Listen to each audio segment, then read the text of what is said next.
Welcome to the Multichain Nation. Today we have Ahmad, co-founder and CTO of Bluefin. Welcome, Ahmad. Thank you. Thanks for having me on. Appreciate it. Yeah, of course. I mean, you're a builder, and it's fun talking with a CTO too because it's kind of the most, I guess, other half of all of crypto, right? It's like the sales, marketing, and then the build. And people typically kind of forget how difficult it is because if you do a good job building, it's really easy and seamless to use, and you kind of just like, yeah, that was easy. It shouldn't be that hard to build. But there's a lot of difficulty and intricacies for that. So I'm excited to learn more about Bluefin. Give us a rundown of what it is. Let's do it. So, and by the way, you're spot on. I think what I enjoy most about building is finding purpose in the difficulty itself, like just hitting that flow state, just being deep in there. So, this is actually the area that I feel less comfortable with. It's like, The sales and talking. but yeah, Bluefin is a trading platform on the Sweet blockchain. It's a both derivatives and spot exchange. To date, we've done about more than 60 billion in volume across our products. So on the spot side, there's a AMM inspired by Uniswap, and then there's additionally an RFQ layer, which is similar in that it facilitates swapping of assets, but now we get to introduce the ability to protect against MEV, against slippage, gasless. So it's a lot more efficient on highly liquid pairs. And in front of that sits an aggregator that helps the user automatically select the best possible path for them. And then complementary to that is the Perps platform. This is actually what we've been building for the last 5 years and have built three versions of it now, the latest one having come out very recently. Excited to tell you a bit more about that and how Axelar and all have got integrated there too. So I'll stop there. That's like the intro of what Bluefin's doing at the moment. That's amazing. And how long has you been developing or working on Bluefin, including the pivots of Yeah, entrepreneurship? it's been maybe 4.5 years, almost coming up on five now. I think it started around DeFi summer, working this Good entire times. at the time, yeah. And yeah, there's so much happening. It was that classic FOMO wanting to get in there and then not realizing how deep of a rabbit hole it was going to be. And then it's been a very slow, like the more you learn, the more you realize how little you know, and then slowly it layers on. Yeah, it's I love the bull runs and like, the events where crypto gets a bunch of new users excited and developing. So, 2009, it's the Bitcoin and like the financial like underground cypherpunks like enthusiasts in there. They're excited about Bitcoin. And then 13 happened, like Ethereum's starting to really pump up and people are starting to see the idea of smart contracts. 2017 comes along, everyone's like, oh man, DeFi summer is here, NFT craze is here. So they're like it keeps attracting different people and different users and different builders. So I love hearing that time period that you came along because it kind of gives me a good idea in my head of what was going on in that period of time. Sounds like you've been around for a while. You're like 2013. I think I was still in high school at that time. Yeah, it's like one of those things like, you just read and watch and learn about it, but you don't do enough to become a billionaire. So I hear stories of like people who joined in 2020 and they're like multimillionaires. I'm like, yeah, that's nice. I wish I did what I should have done in 2013, but it's all good. It's still fun. I'm here for the tech. What can I say? Journey's part of the part of the process. Yeah, I still love it. I'm still here. And now that you're, building, it's been 5 years, so 60 billion volume. That's not a small number. And you're on the Sway blockchain. Kind of what decided you to start with them? So we didn't start there. We started much earlier, actually, in the Polkadot ecosystem. Uh, This is when, at the time, Polkadot had a decent amount of traction, and we're new to this space and started building there. Eventually, it's Polkadot, for whatever its strengths, also had its limitations and didn't end up scaling out from both the latency's point of view, throughput, and others. At our level, at an application level, we need to be nimble. And so we yeah, eventually actually made it onto Arbitrum then. Arbitrum was growing quite a bit and that started going well. And then again, phenomenal team, phenomenal tech. We spent a little over a year on there, and there were some challenges we were running into. I think being a perp stacks, there's a very large amount of throughput that you have to bring on chain, and we would have eventually during, like, I remember when the Arbitrum airdrop happened and everything went down. And for a lot of our end customers, like ultimately, like we can treat those as excuses, oh, that was our fault. But ultimately it's the same impact, right? If users are losing money, like this is a financial ecosystem, like it's very easy to lose trust. And so Yeah. there were challenges. And at that point, I think we started looking towards, with everything we've learned, what do we really care about? And it's want to be on an L1 from composability point of view, have the oracles, etc. You want the throughput, so you kind of go towards a DAG-based chain, Solana, Aptos. We were all like promising options, and just started playing around with each of their tech. And I think the Mistin team is pretty high caliber. The engineering is pretty great, and that's what was our initial kind of hunch that okay, this might be a good direction. Nice. And I love hearing that you've been through multiple blockchains and different like layers and trying to figure out where you fit best. And I feel like Axelar has probably been a breath of fresh air where you didn't necessarily have to focus so hard on one blockchain. You can just build somewhere and then Yeah, implement Axelar. So tell us, like, what was your decision making on actually building with Axelar? yeah. I think there's like the easy answer, which is you need to support the ability for users to bring assets in, right, between different chains. And sorry, I'm a little sick today. All good. um, on that front, even like there are bridges, and us having been in the space for quite some time, we somewhat kind of understand how to navigate them. We understand that depending on the source chain and destination chain, there's different wrap tokens. And like, so you can end up with like five different variants of wrapped ETH on the chain you're in, depending on where it came from. And we can connect those dots because we've been deeply in the space, but like 99% of users cannot, right? And it's very confusing to them. And I think that immediately, like Axelar is phenomenal for, right? It doesn't really matter what you have where, it pops up, tells you, hey, what do you want to bring? And it just handles that complexity. So it's already an order of magnitude way better than any other bridging experience that we've been dealing with before that. It's as a CTO and someone building, it's just nice to hear how you can take this packaged protocol, implement it into what you're working with, and it's done. Like, you don't have to. I mean, it's really complicated what's happening in the back end and how you're having to Mhm. bring different assets and in a more efficient way than just bridging it over and like storing it somewhere and then Yeah, like there's so risking much a happening under the hood, and it's I think what Axel's done really well is it's like, as you said, it's made it really simple. Like I think Stripe is the original company that popularized this like years ago, where it's like, hey, copy this snippet of code and you'll be ready to go within 5 minutes, and it was just exist on their landing page. And it's kind of like that now, right? Like you land in docs, here's the SDK, implement it, and you're kind of just it pops up, does its thing, and works smoothly. Like that's what else do you want, right? That's yeah. perfect.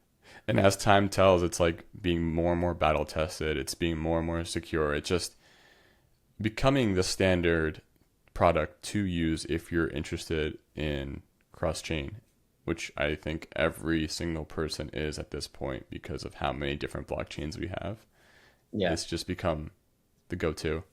I think the security point you made is pretty large too. Like it's the unfortunate reality of our space is that we're constantly under threat. There's this so much incentive for bad actors, Mm-hmm. and be it both for applications like us that harbor a lot of TVL or bridges, right? Because like you compromise a bridge and the asset on the other side could lose its value. And we saw a lot go down with Nomad, with others in the past that were ultimately going to be our collateralizing tokens to on the bridge there. So you're right.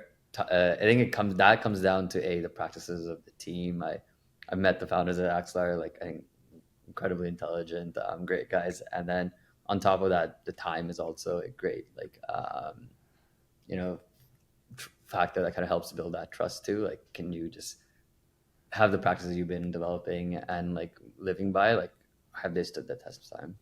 Yeah.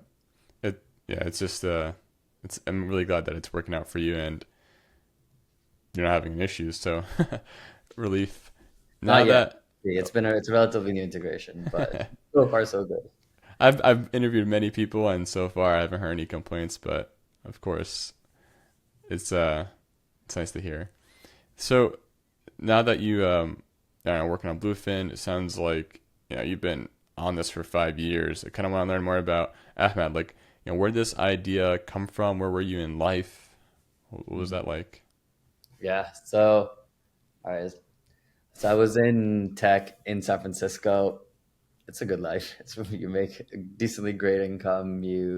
I think if you're an above average engineer, you probably only put in a few hours a day. And so I think life was good. And this is like COVID days too now.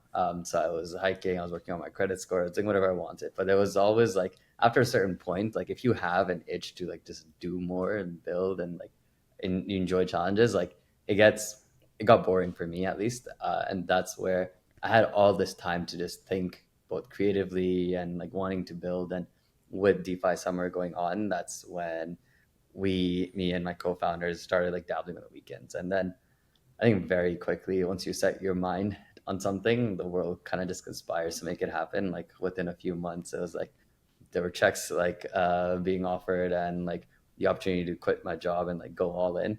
And I remember at that time, I was like, oh, this is such a tough decision. Am I going to give up my comfortable job? And like, I was Safety. also like my visa as well as living in the US at the time. And then like every like notable mentor in my life was like, dude, like, well, so what if like it goes to shit? You can land another job. And so I took that risk, and like I'm so glad I did. I never looked back. It's like specifically like why we ended up in perps is like I always enjoyed fintech specifically. I think it's like I find that intersection interesting. And on top of that, I enjoy building. I enjoy hard problems. What I didn't know is we probably chose one of the hardest flavors of problem there exists, because building a perps exchange is like it's all the challenges of web 2 that make building web 2 hard. It's like very high scale, like we have nearly like 50 to 100 million API hits a day, and then top of that it's 24/7, it has to be up. These market makers are, and generally anybody is a brutal customer, right? This is your funds actively deployed 24/7. You need to be able to close those positions, liquidate, withdraw, and you need to keep this thing up all the time. And then you combine it with the Web3 challenges, which is security and like constant threat vectors, the throughput of how do you actually support the latency rights that you need for the liquidity. Oracles, there's so much that gets involved on that side. And so did not know what I was diving into. And then slowly, slowly kind of like, I think we have one like rule within, not rule, it's just maybe rooted in who we are between myself and co-founders, is that we don't give up. It's just like the tenacity, just keep going is really important. And so it was not like a linear journey to 60 billion. It was like very $1 million days before the systems got better and that kind of scale came about. That's such a beautiful entrepreneur story. It's just like when you have the opportunity to take that jump to do something you just find interesting, or interested in, or find unique, and you can find a problem and you have the technical aptitude to do it, you go for it. And most of the times people are saying, I'm glad I did that. Even if Yeah. it's just a learning experience that you failed from, it's still a good experience because you can take that with So, you. like, I mean, even if like I don't see a world where I would go back, frankly. I love it too much now. But like if I did, like sure, even if I capitally got nothing out of it, if your rate of growth and learning is linear, like it goes exponential. Like Hmm. you're dealing with crises in every manner, every like from building, which is what you expect, to building a company and people, which is very different. It's like it's team, it's culture, it's energy, to like security and threat vectors. It's like extortion attempts all the time, and so it's like learning to just compartmentalize, stay calm, one foot after the other, and just keep going. It's that in itself is a massive lesson. Jeez.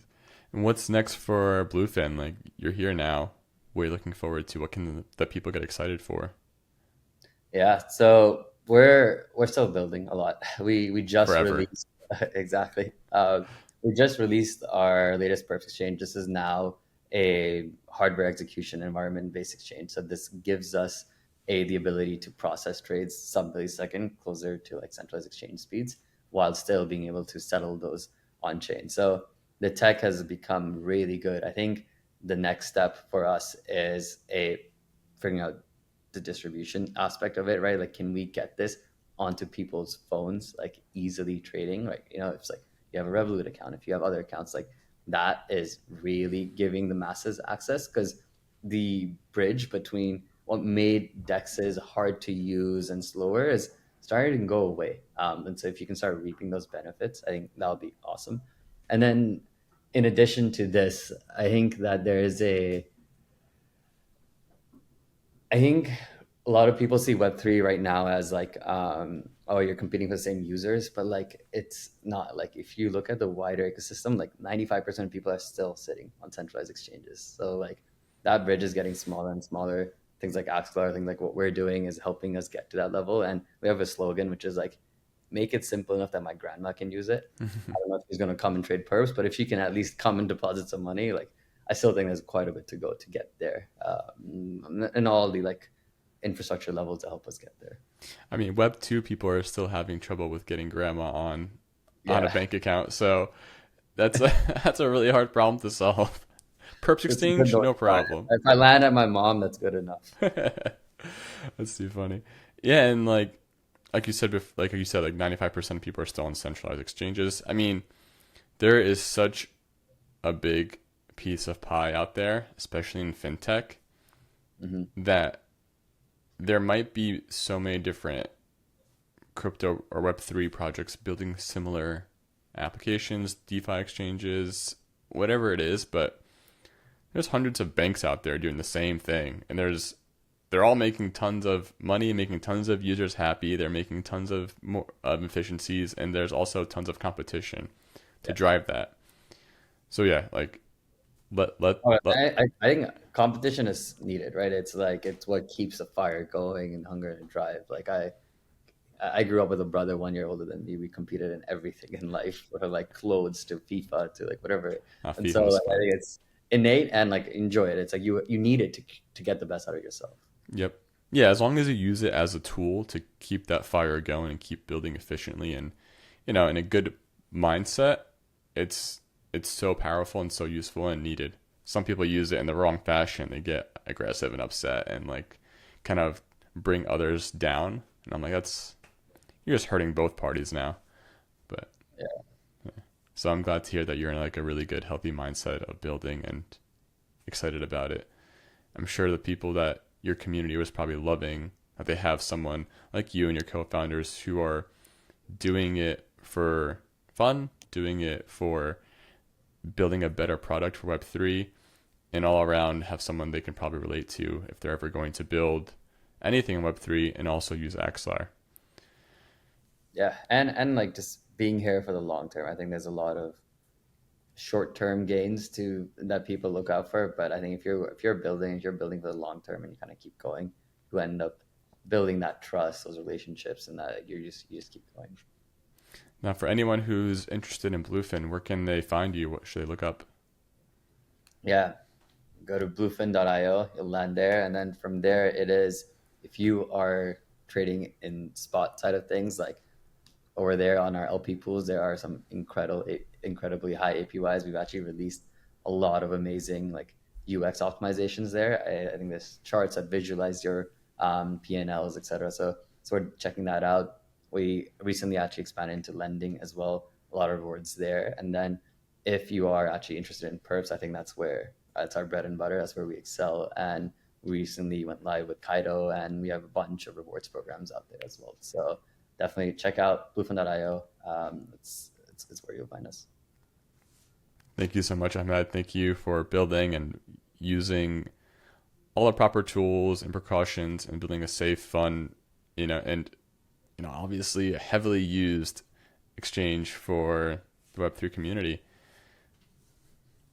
Thanks, Rudy, for having me. This is a great chat. Thank you.